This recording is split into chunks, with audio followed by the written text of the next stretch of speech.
Dzień dobry. Wtorek, 6:10. Ładny wschód słońca. Głowa mi straszliwie naparza, więc mam nadzieję, że mi niedługo przejdzie. A ogólnie zapraszam. W temacie bólu głowy to mam dwie hipotezy. Jedna jest taka, że wczoraj bardzo mało wypiłem. No tak szacuję właśnie, że bardzo mało wypiłem wody, więc może jestem trochę odwodniony. Druga hipoteza robocza jest taka, że się szykuje zmiana aury, zmiana pogody.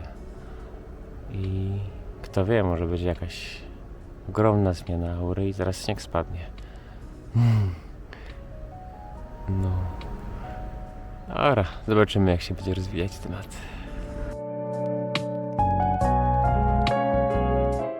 A dzisiaj takie rzeczy się dzieją z kawą.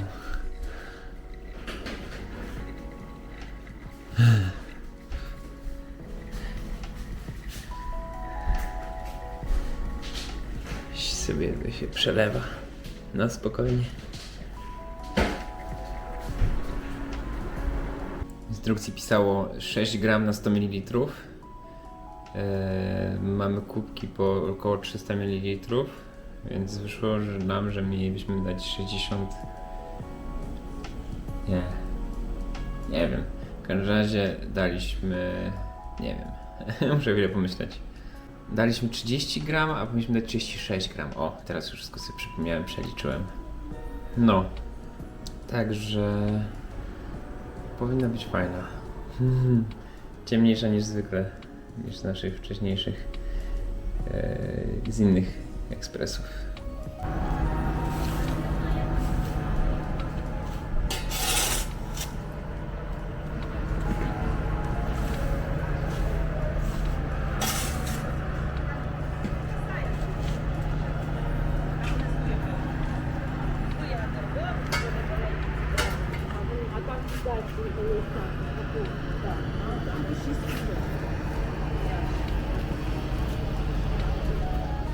Teraz trochę natury i trochę internetu. Jak ktoś Hubermana słucha, to on często się odnosi do takiego portalu examine.com i to jest taki portal, który klasyfikuje wszelakie suplementy. Zbierają publikacje i je kompilują i je katalogują. I chwalą się tym, że są zupełnie niesponsorowani przez nikogo, niczego nie sprzedają, nikogo nie prezentują, trzymają się tylko i wyłącznie z abonamentu na jakiś tam dodatkowy content. Dodatkowy content to po prostu więcej linków, więcej tabelek, więcej informacji. Podstawowe informacje jest za darmo. No właśnie, tutaj mają taką stronkę i z tym można różne rzeczy podejrzeć. Ostatnio chyba ją przebudowali, są inne różne kategorie i najciekawsza kategoria to jest guides.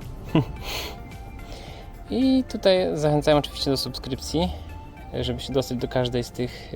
Guide to jest przewodnik po jakimś temacie, ale jeden jest tutaj za darmo.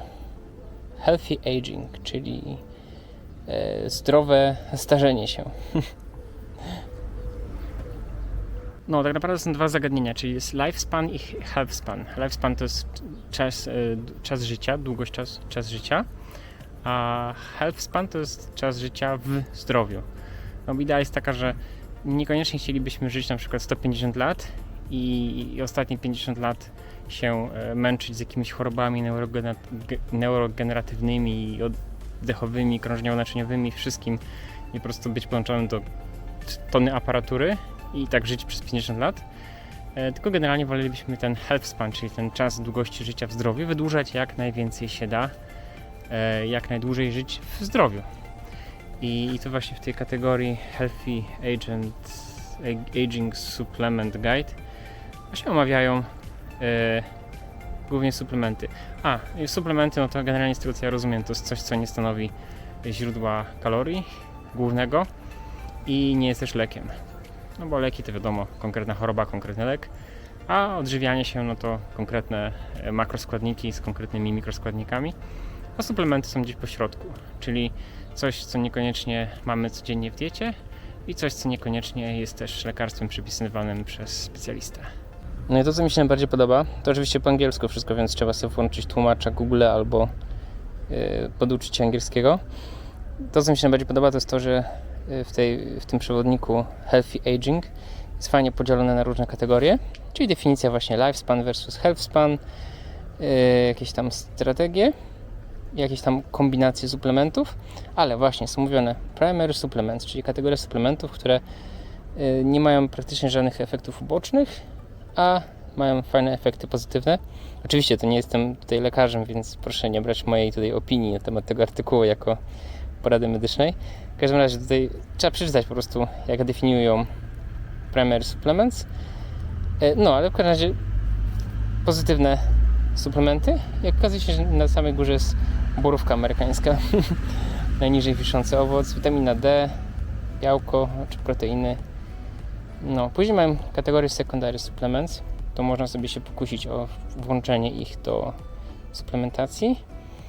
Promising to są takie nowe suplementy, które teoretycznie są gdzieś tam badane i są obiecujące, ale jeszcze nie ma konkretnych wyników. Unproven to są takie anegdotyczne suplementy, niekoniecznie mają sens. No i odradzane suplementy.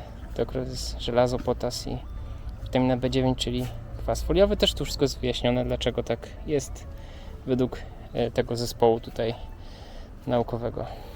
No, ta strona jest właśnie mega fajna, jeżeli ktoś szuka jakichś suplementów, ma przeczucie, że coś jest nie tak i mógłby się trochę podbudować, albo po prostu chciałby zobaczyć, jak to wszystko funkcjonuje. Cała masa suplementów która jest reklamowana w telewizji, jest praktycznie bezwartościowa albo ma niską wartość, a okazuje się, że cała masa suplementów, które są przeaczane w codziennym życiu i na przykład właśnie tutaj była wspomniane borówki amerykańskie, które są bardzo wysoko klasyfikowane na podstawie wielu badań. Tu wszystko na podstawie badań. Nie ma tej opinii. Co jeszcze widziałem? Czosnek jest też w niektórych kategoriach bardzo wysoko umieszczany. Czy to można w postaci ekstraktu, czy to w postaci właśnie jako przyprawy stosować, oczywiście odpowiedniej ilości. No, jest też dużo omówień, na przykład alkoholu, kawy, yerba mate, w zasadzie wszystkiego, co można kupić w sklepach spożywczych i w aptekach jako suplementy diety. A, są też oczywiście omówione sposoby odżywiania się, czyli właśnie dieta ketogeniczna, widziałem gdzieś tam mignęła, intermittent fasting tam mignęło, więc też można sobie poskakać po publikacjach naukowych. No, tam większość takich podstawowych informacji jest dostępna od razu ze strony. Część jest tam udostępniona dalej po zalogowaniu się, utworzeniu darmowego konta. No i pełne informacje są tam po jakimś tam abonamencie. Chyba widziałem $20 miesięcznie, czy jakoś tak, czyli taka kwota, no.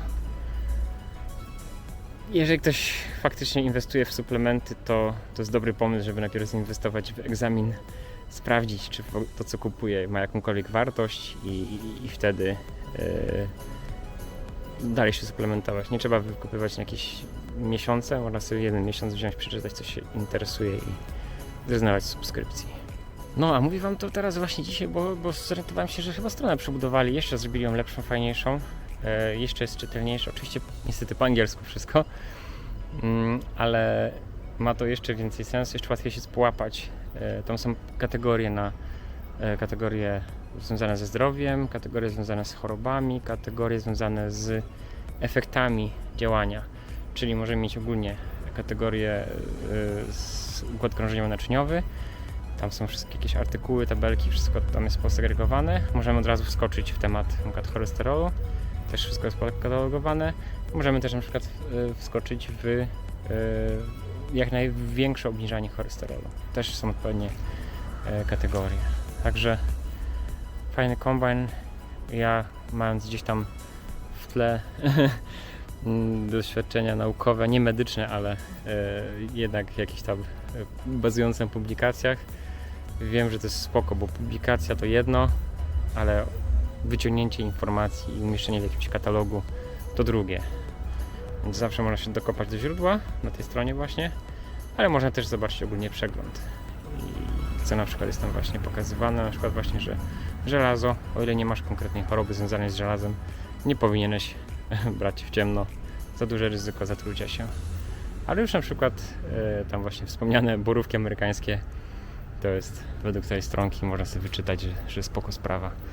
Ale tak jak mówię, trzeba wszystko sobie samemu sprawdzić i gadać ze swoim lekarzem najlepiej. Dobra, myślę, że na dzisiaj wystarczy. Zobaczcie sobie tą stronkę i zobaczcie, czy to, co kupujecie, jeżeli kupujecie jakiś suplement, to przypadkiem nie jest placebo. No, w każdym razie dzięki za obejrzenie i zapraszam do komentarzy i do następnych odcinków. Hej!